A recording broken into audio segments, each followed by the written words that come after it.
మనకి ఏపీలో అయితే ఎలక్షన్స్ ఉన్నాయి. నెక్స్ట్ సీఎం ఎవరైతే బాగుంటుంది అనుకుంటున్నారు? Next CM power star Pawan Kalyan అయితే బాగుంటుంది. పవర్ స్టార్ పవన్ కళ్యాణ్ అన్నావు కానీ తెలంగాణలో చూసుకుంటే ఓడిపోయారు, ఆంధ్రాలో ఎమ్మెల్యే కూడా గెలవలేదు. అంటే ఫర్ ఎగ్జాంపుల్ చెప్తున్నా, ఇప్పుడు తెలంగాణలో వైఎస్ఆర్సీపీ పార్టీ కూడా పోటీ చేసింది. వైఎస్ఆర్సీపీ పార్టీ గెలిచిందా? గెలవలే కదా. వాళ్ళు ఇప్పుడు పోయినసారి లాస్ట్ టైం మన కుకట్పల్లి నియోజకవర్గంలో జనసేనకు వచ్చిన ఓట్లు కూడా వైసీపీ ఒక్క నియోజకవర్గంలో రాలే. సో ఇక్కడ జనసేన బీజేపీకి ఎందుకు సపోర్ట్ చేసిందంటే అక్కడ ఆంధ్రాలో మనకి బీజేపీ కావాలి, ఇంకో అపోజిషన్ మనకు అక్కడ ఉండకూడదు. ఉంటే ఒకటే అపోజిషన్ ఉండాలి, అయితే YSRCP are opposition. CM single అంటే సింహం సింగిల్ గా వస్తుంది. సో ఆయన ఓడించడానికి ముగ్గురు పార్టీ సింహం సింగిల్ గా వస్తుంది అనేది ప్రొవర్బ్ అన్న. ఇప్పుడు రియాలిటీకి వచ్చే పార్టీ డిఫరెంట్. అంటే దాంట్లో కూడా నిజం ఉంది కదా, మూడు పార్టీలు కలిసి వస్తున్నాయి ఆయన ఓడించడానికి. మూడు పార్టీలు కలిసి వస్తున్నాయి అంటే ఆయన అంత కరప్షన్ ఇష్టం, ఆయన అంత అంటే ఆయన బ్యాక్గ్రౌండ్లో చాలా చేస్తున్నాడు. ఇప్పుడు యూత్ ఉన్నారనుకోండి, యూత్ ర్యాలీకి వస్తే బండిలో పెట్రోల్ అని చెప్పి, ఇప్పుడు సపోజ్ మా వైపు విడుదల రజనీ ఉంది, ఇప్పుడు నెక్స్ట్ ఆవిడ బుల్లెట్స్ ఇస్తారంట యూత్కి ఎలక్షన్ క్యాంపెయిన్కి. ఇప్పుడు వాళ్ళు అలా కొనుక్కుంటున్నారు డబ్బులు చిమ్మి. సో ఇప్పుడు మనకేం కావాలి? అలా డబ్బులు చిమ్మినా కానీ మనం దాన్ని తట్టుకొని నిలబడే శక్తి కావాలి. సో మనం కలవడం తప్పనిసరి. సో స్టేట్ బాగుండాలంటే కలవడంలో తప్పే ఉంది చెప్పండి. 5 సంవత్సరాల పరిపాలన బాగుంది, పథకాలు బాగున్నాయి. పథకాలు బాగున్నాయా?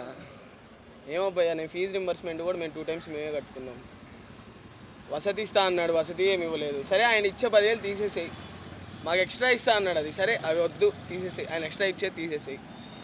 ఆయన ఇవ్వాల్సిన ఫీజు రింబర్స్మెంట్ కూడా ఇప్పుడు నేను 2nd year వరకు అయితే నేను టీడీపీ గవర్నమెంట్ ఉంది, 3rd year 4th year నేను వైసీపీ గవర్నమెంట్లో. నా 2018 to 22 graduation EC.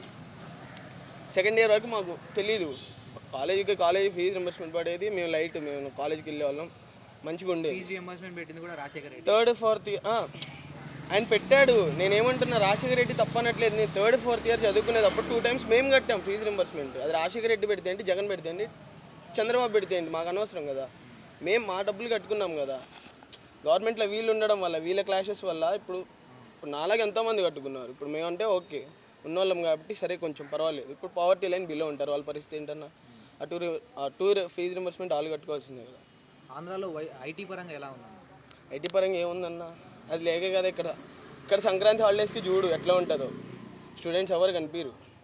After Sankranti చూడు స్టూడెంట్స్ అందరు ఇక్కడే ఉంటారు, ఆంధ్ర స్టూడెంట్సే ఉంటారు. సో అక్కడే మీకు అర్థమైపోతుంది. ఎగ్జాంపుల్ మన ఎస్ఆర్ నగర్లోనే తీసుకో, మా ఇన్స్టిట్యూట్ వెక్టార్ ఇండియా, ఇక్కడ మా దాంట్లో 70% ఉండేది ఆంధ్ర పీపులే.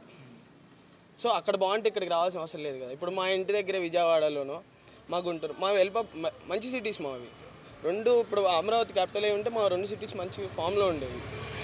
5 years మా వైపు డెవలప్మెంట్ లేదు. సరే వైజాగ్ అయినా